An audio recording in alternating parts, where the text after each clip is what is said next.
안녕하세요. 사연을 부탁해입니다. 오늘의 사연을 소개하겠습니다. 시댁에 첫 인사를 가기 전 남편이 조심스레 말을 꺼냈습니다. 지은아, 이번 주에 우리 집에 인사 가잖아. 미리 알아둬야 할 게 있는데. 미리 알아둘 거? 뭔데? 가서 보면 알겠지만 우리 부모님이랑 형은 지극히 정상적이거든? 무슨 그런 말이 있어. 정상적이라니. 그러니까 내 말은 우리 형이랑 부모님은 이런 사람들이 또 있을까 싶을 정도로 좋은 분들이거든. 근데 문제는 형수님이야. 형수님이 왜? 설마 그 말로만 듣던 악덕 형님 그런 캐릭터인 거야? 그럼 나 막 구박받아야 하는 거야?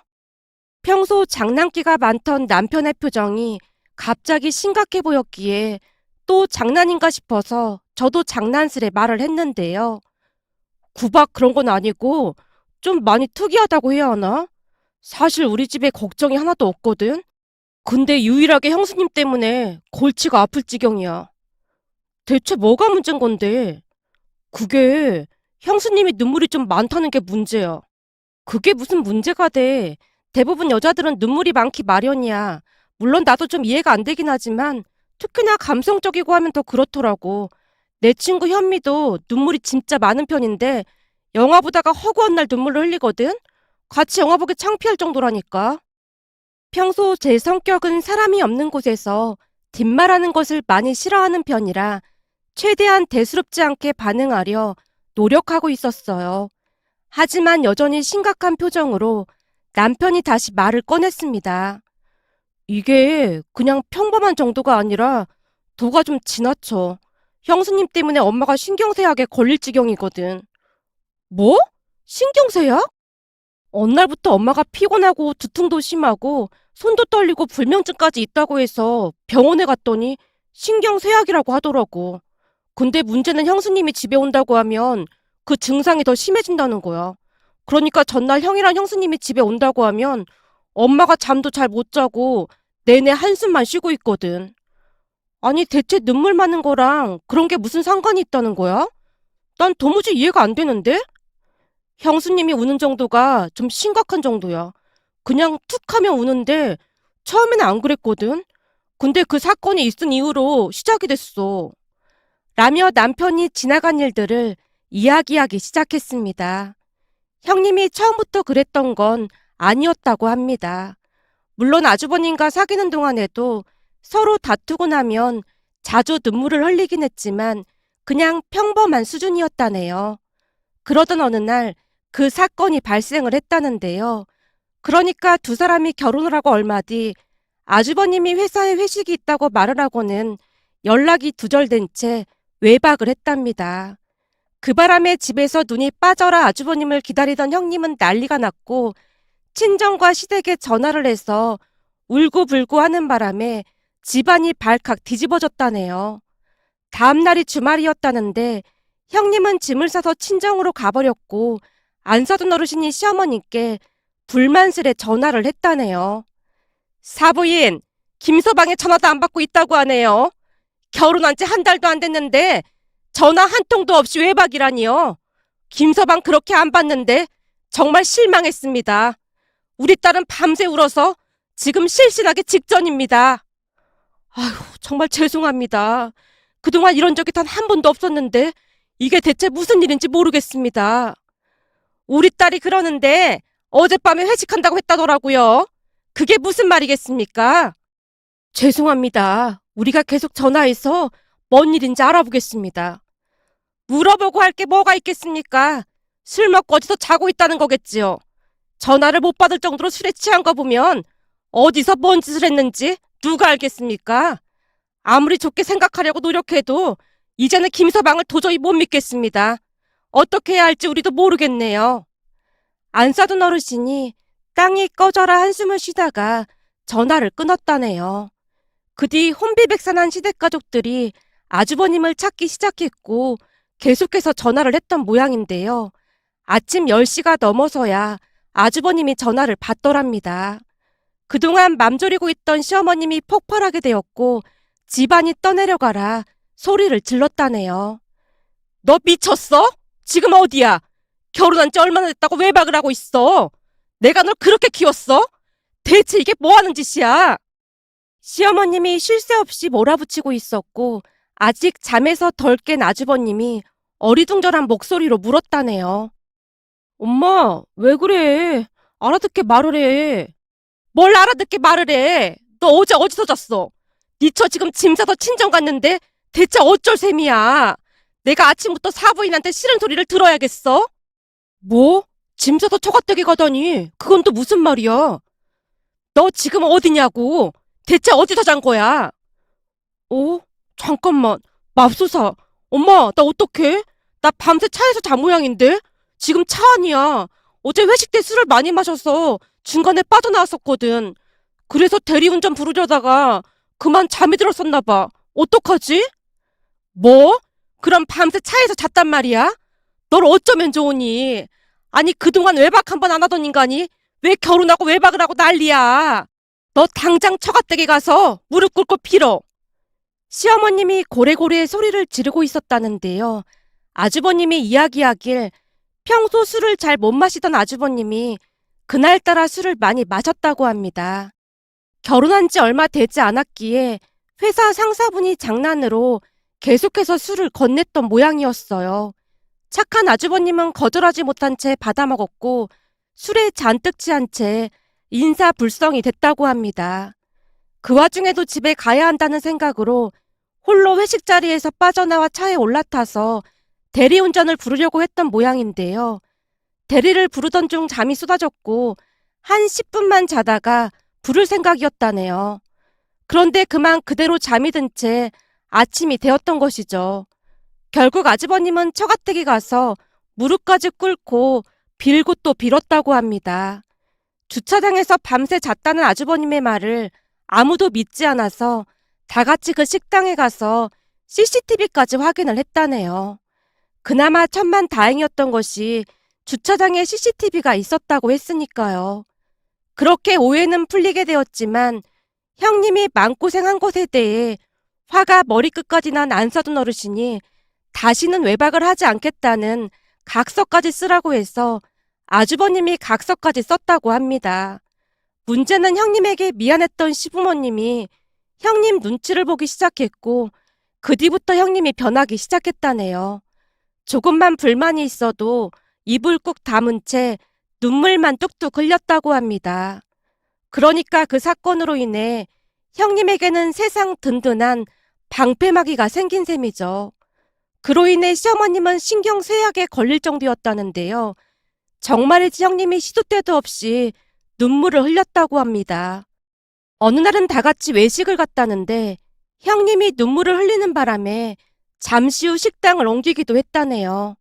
한참 동안을 쉴 새 없이 쏟아내던 남편이 잠시 말을 멈추고 긴 한숨을 내쉬더니 다시 말을 이어갔습니다. 그날 아버지 생신이었거든. 그래서 다 같이 외식을 하기로 했고 말이야. 근데 아버지가 평소 장어를 좋아하셔서 꽤 유명한 장어 전문점으로 갔거든? 들어가서 몇 점 먹지도 못했는데 형수님이 또 우는 거야. 뭐? 갑자기 울었단 말이야? 그랬다니까. 그냥 갑자기 눈물을 뚝뚝 흘리는 거야. 그래서 엄마가 눈치를 보면서 물었어. 왜 그러냐고. 그랬더니 형수님은 장어를 안 좋아하는데 괜찮냐고 묻지도 않고 장어집에 왔다면서 눈물을 뚝뚝 흘리더라니까. 그게 무슨 소리야.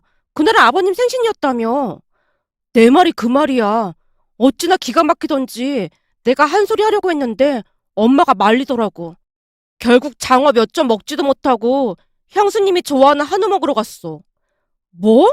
장어 먹다가 옮겼다고? 굳이 그렇게까지 해야 하는 거야? 안 그럼 계속 눈물만 흘리고 있는데 어쩌겠어. 식당 와서 그렇게 울고 있으니까 사람들이 다 쳐다보고 난리도 아니었거든. 그건 좀 심한 거 아니야? 내가 이런 말 하기 좀 그렇긴 한데 그 정도면 병이야. 치료받아야 할 상태인 것 같은데. 그때 제 마음은 진심이었고 아프면 치료를 받는 게 맞다는 생각뿐이었거든요. 근데 이게 참 웃긴 게 형이랑 둘만 있을 때는 안 그런데 그러니까 우리 부모님한테만 그런다는 거야. 아니 잘못은 아주버님이 했는데 왜 어머님 아버님께 그러는 거야? 내 말이 그 말이야. 진짜 이상하다니까. 그러니 엄마가 신경쇠약에 걸릴 수밖에. 암튼 우리 집 인사 가면 돌발 행동을 할 수도 있으니까 미리 알고는 있어. 라며 남편이 미안한 듯 말을 마쳤습니다. 남편에게 세세하게 듣긴 했지만 쉬이 믿어지지 않았기에 남편이 살을 붙인 게 아닌가 하며 잊은 채 지냈습니다. 그렇게 시간이 지나 시댁에 첫 인사를 갔는데요. 그날 남편에게 들었던 말이 완벽한 사실이었음을 확인하는데 얼마 걸리지도 않았습니다. 형님의 첫 인상은 죽상이었다고 해도 과언이 아니었어요. 제 인사를 받는 둥 마는 둥 하고는 금방이라도 눈물이 떨어질 것 같은 우울한 얼굴로 내내 자리를 지키고 있었거든요. 그 바람에 시댁 가족들이 제 눈치를 보며 어쩔 줄을 몰라 했는데요. 형님은 손님에 대한 기본적인 예의도 잊은 채 하고 싶은 대로 하는 모습이었습니다. 그렇게 잠시 후 정성껏 준비된 음식으로 식사를 했습니다. 많이 준비를 한 모양으로 대부분의 음식이 맛이 있었어요. 어머님, 음식이 다 맛있어요. 그래요? 입맛에 맞는다니 다행이네요. 많이 먹어요. 여기 이 전복 버터구이도 먹어봐요. 오늘 손님 온다고 어제 얘들 이모가 주고 갔어요. 전복이 아주 신선해서 맛이 좋더라고요. 정말요? 어쩐지 엄청 맛있더라고요. 시어머님이 손수 제 쪽으로 전복을 밀어주고 있었는데요. 그 모습을 가만히 지켜보고 있던 형님의 얼굴이 일그러지는 듯 하더니 밥상 앞에 앉은 채로 훌쩍이고 있는 게 아니겠어요? 그 모습에 어찌나 놀랐던지 저도 모르게 들고 있던 전복을 놓치고 말았어요. 시어머님 또한 얼굴이 창백해진 채 급히 형님에게 물었고요. 얘, 너 또 왜 그러니? 어디가 불편한 거야? 어머님, 너무하신 거 아니에요? 어? 그게 무슨 말이야? 내가 뭘 잘못한 거니? 그렇잖아요. 제가 이 집 맏며느리인데 어떻게 예비동서만 챙길 수가 있어요? 뭐? 내가 챙기긴 뭘 챙겼다고 그래? 방금 저한테는 묻지도 않고 전복을 예비동서한테만 줬잖아요. 그거야 손님이니까 불편할까봐 많이 먹으라고 그런 거지. 자, 그럼 너도 먹으렴. 라며 시어머님이 전복 하나를 형님 밥그릇 위에 올려줬는데요. 그랬음에도 화가 풀리지 않은 모양으로 형님이 짜증스레 다시 말을 했어요. 됐어요. 엎드려 절 받는 것도 아니고 저는 안 먹을래요. 라며 형님이 자리에서 일어나서 소파에 앉더니 다시 눈물을 흘리고 있었습니다. 그런 괴이한 광경은 처음이었기에 제가 어리둥절한 표정으로 남편을 바라봤는데요. 순간 남편이 화를 참지 못한 채 형님에게 한 소리 했어요. 형수님, 손님 초대해놓고 진짜 너무하시는 거 아닙니까? 어머, 서방님, 지금 저한테 뭐라고 하는 거예요? 여보, 나 너무 무서워서 집에 가야 할 것 같아. 형님이 더욱 큰 소리로 훌쩍이며 가방을 챙겨서 집을 나서는 모습이었어요. 놀란 아주버님이 형님 뒤를 따라 나갔고요. 한마디로 집안 분위기는 엉망진창이 되었고 그때까지 입을 꾹 다문 채 앉아만 계시던 시아버님이 나지막한 목소리로 남편에게 말했어요. 주방에 가서 그 양주 좀 가지고 와라. 아버지, 설마 대낮부터 술을 마시겠다는 거예요? 글쎄 가지고 오라면 좀 가지고 와봐. 시아버님의 말에 남편이 주방에 있던 양주를 가지고 왔고 양주를 받아들던 시아버님이 제게 양해를 구했습니다. 저기, 내가 지금 이 술을 안 마시면 답답해서 견딜 수가 없을 것 같아서 그런데 술 한 잔 마셔도 괜찮겠죠? 그럼요, 저는 괜찮습니다. 이해해줘서 고마워요. 시아버님이 양주를 따라서 단숨에 들이키고 있었습니다. 그 순간 옆에서 한숨만 내쉬던 시어머님도 단숨에 양주를 따라서 벌컥벌컥 들이키고 있었어요. 놀란 남편이 시어머님을 말렸습니다. 엄마, 이게 물인 줄 알아? 이게 얼마나 독한데 그렇게 마셔? 내가 지금 안 마시게 생겼어? 진짜 해도 해도 너무하잖니? 그래도 이렇게 마시면 큰일 나. 남편이 시어머님을 말리고 있던 순간 시어머님이 제게 물었어요. 첫 만남에 이런 거 물어봐도 될지 모르겠는데. 괜찮습니다. 물어보셔도 됩니다. 그래요, 그럼. 내가 진짜 궁금해서 그러는데 혹시 평소 눈물이 많은 편인가요? 네? 눈물이요? 그러니까 평소 많이 울고 그러냐고 묻는 거예요. 나 지금 무진장 심각하니까 정직하게 말해줬으면 좋겠네요. 저는 평소 좀 독하다는 소리를 들으면 들었지 눈물이 많은 편은 아닙니다. 정말이에요? 그럼 시도 때도 없이 울고 그러진 않겠네요. 아마도 그럴걸요? 그 말이 저도 모르게 튀어나와서 당황하고 있었는데요. 순간 시부모님 얼굴이 밝아지고 있었습니다. 그리고는 형님의 행동에 대해 정중하게 사과를 했어요. 오늘 많이 놀라게 해서 정말 미안해요. 근데 우리는 지은 씨가 마음에 드는데 앞으로도 자주 만날 수 있을까요? 그럼요. 앞으로 자주 놀러 오겠습니다. 오늘 손님 불러놓고 술이나 마시고 있고 정말 미안했어요. 시아버님이 많이 미안한 표정으로 사과를 하고 있었는데요. 두 분 다 너무나 미안한 표정이었기에 제가 장난스레 말을 꺼냈습니다. 어머님, 아버님, 다음에는 저도 양주 한 잔 주시겠어요? 그리고 오늘 음식이 너무 맛있었어요. 다음에는 제가 식사 대접하겠습니다. 제가 별일 아니라는 듯이 대답을 하자 두 분도 모든 시름을 잊은 듯 활짝 웃고 있었습니다. 다행히 시부모님과도 잘 맞는 편이었고 그 뒤 우리는 예정대로 결혼을 했습니다. 문제는 결혼을 하고도 형님의 말도 안 되는 행동은 계속되었기에 시간이 지날수록 불편할 수밖에 없었습니다. 평소 제가 나대는 성격은 아니었지만 형님처럼 말도 안 되는 행동을 하는 사람들을 관가하지 못하는 성격이었으니까요. 그렇게 3달 정도가 지났을 무렵 그날은 시부모님과 식사를 하기 위해 시댁으로 향했습니다. 아주버님 부부도 와 있었기에 먼저 인사를 했는데요. 형님이 인사를 받는 둥 마는 둥 하더니만 다시 TV를 보고 있었습니다. 가만 보니 시부모님 두 분이 식사 준비를 하고 있는 모습이었기에 심부름이라도 할까 싶어 주방으로 들어갔는데요. 저를 보자마자 반가운 듯 시어머님이 활짝 웃으며 말했어요. 왔니? 가서 앉아 있으면 금방 준비하마. 아니에요. 저도 거들게요. 거실에서 뭐 할 것도 없는걸요. 첫째는 한 번도 주방에 들어온 적도 없는데 뭐하러 그래. 쟤들은 부르지도 않았는데 저렇게 와서는 딱 버티고 있지 뭐니.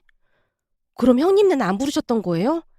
내가 뭐하러 내 발등을 찍겠니? 절대 안 불렀어. 근데 어떻게 한 건지 와서 저러고 있잖니. 시어머님이 제 귓가에 속삭이듯 말하고 있었습니다.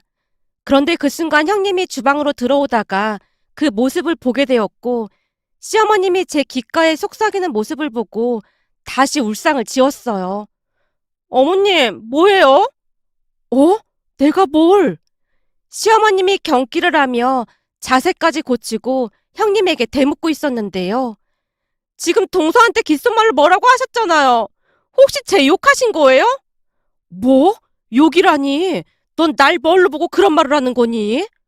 그러면 귓속말로 하신 거예요. 동서, 어머님이 뭐라고 하신 거야? 네? 그냥 별일 아니었어요. 너무나 갑작스레 물어보는 바람에 제가 급히 둘러대고 있었는데요. 그게 더욱 오해를 불러일으켰던 것인지 형님의 코와 입이 실룩실룩 경련을 일으키는 것 같더니만 이내 눈물을 흘렸습니다. 그 순간 저도 이성을 잃고 말았는데요. 사실 그 정도면 제 성격상 많이 참았다고 해도 과언이 아니었으니까요.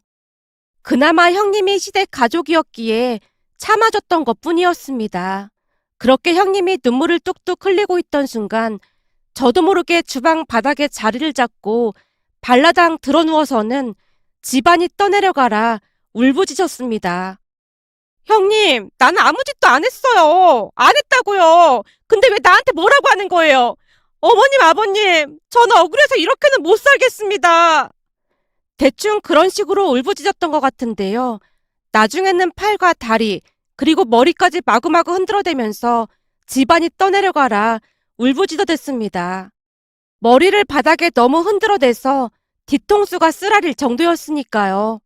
제가 어찌나 큰 소리로 울어댔던지 형님이 눈물을 멈춘 채 눈을 요리조리 돌려가며 눈치만 보고 있었습니다.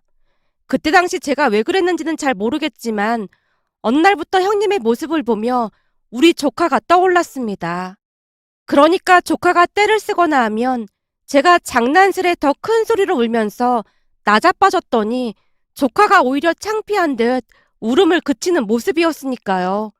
그런데 그 방법이 통하게 될 줄 누가 알았겠습니까? 형님이 눈물을 멈춘 채 급히 가방을 챙겨서 나가버렸거든요. 그 모습에 시어머님이 소파에 주저앉아서 박장대소를 했는데요. 세상에나 그런 방법이 있는 줄은 꿈에도 몰랐구나. 어쩜 그런 생각을 한 거니? 너 첫째 얼굴 봤니? 어찌나 놀랐던지 얼굴이 새누래졌지 뭐야. 죄송해요. 저도 모르게 몸이 먼저 움직였어요. 죄송하긴 뭐가 죄송해. 아주 잘했다 잘했어.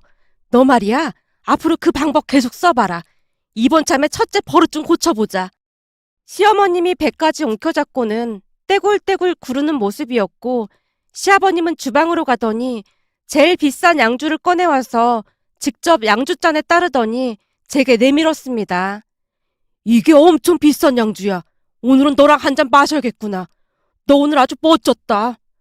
아, 네, 감사합니다. 제가 거절하지 않고 양주를 받아들자 남편이 고개를 절레절레 흔들며 중얼거렸어요. 이제 보니 형수님이 강적을 만난 것 같네. 근데 속이 시원하긴 하다. 10년 묵은 체증이 내려간 것 같아. 그렇게 우리는 양주를 마시며 오랜만에 즐거운 시간을 보냈습니다. 그날 집에 돌아온 남편이 고마운 듯 말을 꺼냈어요. 여보, 진짜 고마워. 오랜만에 부모님 얼굴이 밝아진 것 같아서 좋더라고. 오히려 칭찬을 받는다는 게 참 이상하긴 하지만 열심히 노력해서 앞으로 더 분발해 볼게. 뭐? 앞으로 더 분발을 하다니. 오늘 한 번으로 형님이 변할 것 같아? 어림없는 소리야. 형님이 울 때마다 계속해서 그럴 생각이야. 미치겠다 진짜. 내가 보니 형수님이 임자 제대로 만난 것 같네. 라며 남편이 간신히 웃음을 참고 있었습니다. 그렇게 시간이 지나 시어머님 생신날이 되었고 다 같이 외식을 하러 갔는데요. 이미 형님한테 길들여진 것 마냥 당연히 형님이 좋아하는 한우를 먹으러 가는 모습이었습니다. 첫째야, 그때 그 한우집 말이다. 거기 괜찮겠니? 네, 좋아요. 거기 맛이 괜찮더라고요. 그래? 그럼 거기로 가자꾸나. 요즘 벚꽃도 많이 폈던데 벚꽃 구경도 할 겸 공원으로 걸어가자꾸나. 시부모님이 집을 나섰고 우리도 뒤따라가고 있었는데요. 가는 내내 형님의 얼굴이 안 좋아 보이더니만 한 10분쯤 걸었을 무렵 또다시 눈물을 흘리기 시작했기에 시어머님이 사색이 된 채 물었어요. 왜 또 그래? 우리가 또 뭐 잘못한 거니? 지금 배가 엄청 고픈데 굳이 걸어갈 필요 없었잖아요. 그럼 배고프니까 걷기 싫다고 진작에 말을 하던지 했어야지. 어머님이 저한테 묻지도 않았잖아요. 라며 형님이 눈물을 뚝뚝 흘리고 있었습니다. 그 모습에 기다렸다는 듯이 제가 공원 바닥에 드러놓은 채 팔다리를 냅다 흔들어대며 큰 소리로 울어제끼기 시작했는데요. 놀란 시어머님이 쪼그려 앉아서 제 팔을 잡고 난리도 아니었어요. 둘째야, 너 지금 뭐 하는 거야? 얘가 대체 왜 이래? 얼른 일어나지 못해? 내가 이러다 제명에 못 살겠다. 시어머님이 주변을 둘러보며 안절부절 못하고 있었고 제가 얼마나 큰 소리로 울어 제꼈던지 순식간에 사람들이 몰려들기 시작했어요. 그 바람에 시아버님은 손으로 얼굴을 가린 채 숨는 듯해 보였고 다른 가족들도 저를 전혀 모른다는 듯이 고개를 돌린 채 딴청을 부리고 있었습니다. 그때 한 할머니가 혀를 차면서 중얼거렸어요. 세상에나 젊은 사람이 머리가 돌았나 보구만. 요즘 젊은 사람들 중에 머리가 돈 사람이 한둘이 아니라고 하더니만 그게 사실이었구만. 얼굴은 멀쩡하게 생겨서 불쌍해서 어쩔까나. 할머니의 말에 도중에 웃음이 터져나오려고 해서 이를 악물고 참아야만 했습니다. 그렇게 잠시 후 제가 언제 그랬냐는 듯이 일어났는데요. 시어머님이 제 손을 잡으며 물었어요. 너 괜찮은 거야? 어디 다친 데는 없어? 땅바닥에 그러고 드러누웠다가 다치면 어쩌려고 그래? 괜찮아요. 아주 멀쩡한걸요? 라며 주변을 둘러보고 있었는데요. 형님과 아주버님 모습이 보이질 않았습니다. 근데 형님이랑 아주버님은 어디 갔어요? 가만 보니 창피해서 둘 다 내빼 모양이야. 지도 허구한 날 아무 데서나 울어 제꼈으면서 네가 창피했던 모양이다. 결국 우리끼리 장어를 먹으러 갔습니다. 식사를 하는 도중 시어머님이 제게 물었어요. 사람들이 다 구경하고 난리 났었는데 창피하지도 않았어? 그래서 선글라스에 모자까지 눌러 쓰고 나왔잖아요. 뭐? 그럼 작정하고 그랬단 말이야? 언제 어디서나 준비성이 철저해야죠. 대체 이게 뭐 하는 짓인지 모르겠다. 아무튼 너한테 고맙다. 아니에요. 가족의 평화를 되찾을 수만 있다면 기꺼이 이 한 몸 희생할 각오가 되어 있습니다. 라며 제가 배시시 웃고 있었는데요. 시부모님의 얼굴이 그 어느 때보다 편안해 보였습니다. 그 뒤 형님은 시댁 가족들 모임에 모습을 드러내지 않았고 어느 날은 시어머님이 조용히 말을 꺼냈어요. 아무래도 첫째는 두 번 다시 안 올 것 같아. 아주버님이 그래요? 첫째가 보다 동서 같은 또라이는 처음이라고 하면서 두 번 다시 마주치고 싶지 않다고 했다잖니. 그 우는 얼굴을 안 봐서 어찌나 속이 편한 줄 몰라. 라며 시어머님이 활짝 웃고 있었습니다. 그렇게 형님은 지금까지도 두문불출한 채 모습을 드러내지 않고 있답니다. 그로 인해 시댁에는 다시 평화가 찾아왔고요. 며칠 전 가족들과 식사를 하고 공원 산책을 하던 중 활짝 핀 벚꽃을 보며 예전 일들이 떠올라 이렇게 글 남겨봅니다. 오늘의 사연은 여기까지였습니다. 즐겁게 보셨다면 구독, 좋아요 부탁드립니다. 고맙습니다.